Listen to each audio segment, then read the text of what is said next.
26 नवंबर 1930 को कनाडा के the meridian daily journal newspaper के फ्रंट पेज पे एक खबर पब्लिश होती है जिसका टाइटल था विलेज ऑफ द डेड। इस खबर ने पूरे कनाडा में खौफ की लहर दौड़ा दी क्योंकि नॉर्थ कनाडा में एक पूरा कबीला रातों रात बिना किसी निशानात के कहीं गायब हो चुका। नाजरीन, नॉर्थ कनाडा के दूर दराज इलाके में मौजूद ये है एंजिकोनी लेक, जिसके किनारे पर एक छोटी सी बस्ती में एस्किमो नामी ट्राइब रहता था। इसमें करीब 100 से 150 लोग रहते थे जो इस लेक से मछलियां पकड़कर अपना गुजारा करते थे। ये नॉर्थ कनाडा का वो एरिया है जहां हजारों नहीं बल्कि लाखों स्क्वायर किलोमीटर्स के एरिया पर सिर्फ चंद हजार लोग ही बसते हैं और इसकी वजह यहाँ का सख्त तरीन मौसम है। एंजिकोनी लेक में मछलियों के अलावा आसपास के एरिया में दूसरे जानवरों का शिकार भी होता है और इसके लिए कई शिकारी यहाँ आते रहते हैं। ये नवंबर 1930 का एक ठंडा तरीन दिन था। जो लिबेर नामी एक शिकारी इस इलाके में शिकार के लिए आया। शिकार में वो इस कदर बिजी हो गया कि उसे पता ही नहीं चला कि कब अंधेरा हो गया। उसके जहन में एक आइडिया था कि वो पहले की तरह लेक एंजिकोनी के किनारे एस्किमो नामी कबीले में जाकर रात गुजार लेगा। इस कबीले के लोग बाहर से आए लोगों की खुशामद करने के लिए काफी मशहूर थे, लिहाजा जो लिबेर ने अपना सामान बांधा और एस्किमो की तरफ कदम बढ़ाने लगा। ये एक चांदनी रात थी, लेकिन दूर दूर तक बिल्कुल खामोशी छाई हुई थी। ना ही कोई शख्स नजर आ रहा था और ना ही किसी की आवाज। वो सिर्फ अपने कदमों की आवाज सुन पा रहा था। हालांकि जो पहले भी ऐसा कर चुका था, लेकिन आज कुछ न कुछ एबनॉर्मल जरूर था। वैसे नॉर्मली वो जब भी उस बस्ती के करीब पहुंचता तो कुत्तों के भौंकने की आवाजें आने लगती थी, जो कि बस्ती वालों ने ही पाल रखे थे। लेकिन आज के दिन बस्ती के करीब पहुंचने पर भी सिर्फ वीरानी और सन्नाटा था।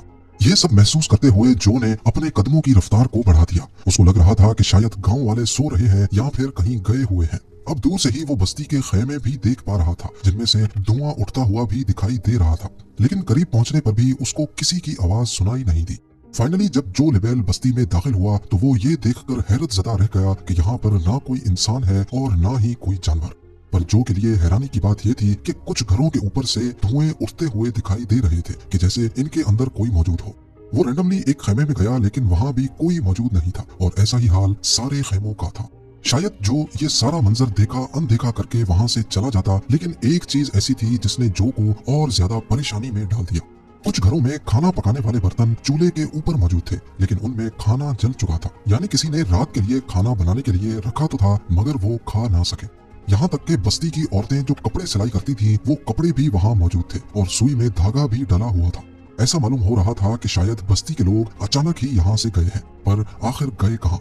जो लिबेल ने पूरी बस्ती की तलाशी लेना शुरू कर दी। उसने देखा कि जो कुत्ते कबीले वालों ने पाल रखे थे, उनके गले में रस्सी बंधी पड़ी थी, लेकिन कुत्ते भूख से मर चुके थे। हालांकि कुत्तों के सामने खाना भी मौजूद था, पर उनको खाना देने वाला कोई इंसान वहाँ मौजूद नहीं था। एक जगह पर उसको एक कब्र खुदी हुई दिखाई दी। इस कब्र को देखकर ऐसा मालूम हो रहा था कि इसको खोदे हुए ज्यादा टाइम नहीं हुआ होगा।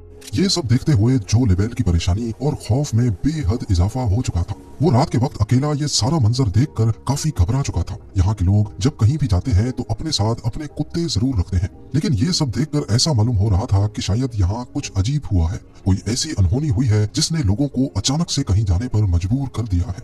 इतना मजबूर कि वो अपने कुत्ते भी छोड़ गए, कपड़े, खाना और जलती हुई आग को भी बुझा ना सके। जो ये सब कुछ देखकर ज्यादा देर बर्दाश्त ना कर सका और जल्द अज जल्द करीबी टेलीग्राफ ऑफिस पहुंच गया। वहां से उसने रॉयल कैनेडियन माउंटेड पुलिस के कैंप्स पर रब्ता किया और उनको आंखों देखा हाल बयान कर दिया।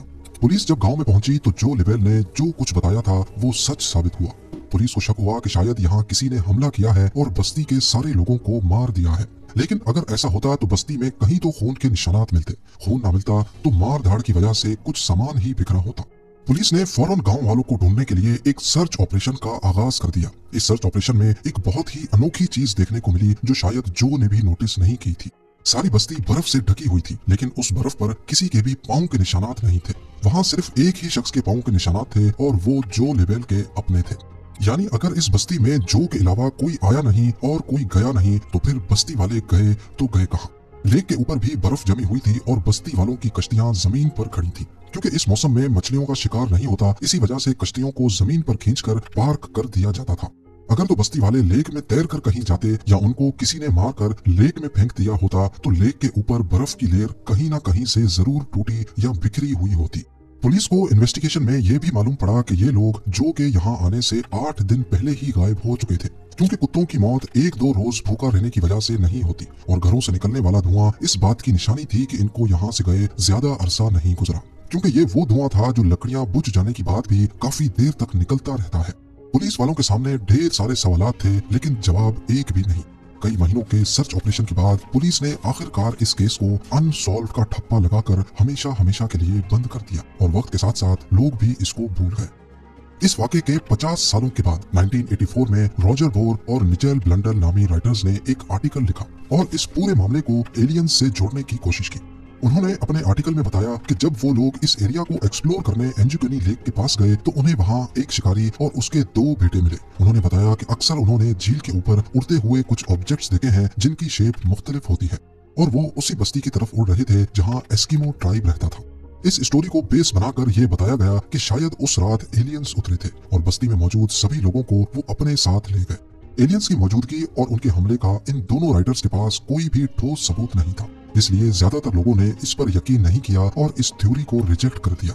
इसके बाद कई लोगों ने एस्किमो कबीले की गुमशुदगी के बारे में अलग थलग कहानियां बनाना शुरू कर दी, लेकिन हकीकत यह है कि इस वाक़े को 100 साल होने को है, मगर आज तक इस सवाल का जवाब किसी के पास नहीं है कि आखिर एंजुकनी लेक की बस्ती के लोग बिना किसी निशानात के चले कहाँ गए। एस्किमो कबीले के गायब होने का मामला आज तक एक मिस्ट्री बना हुआ है।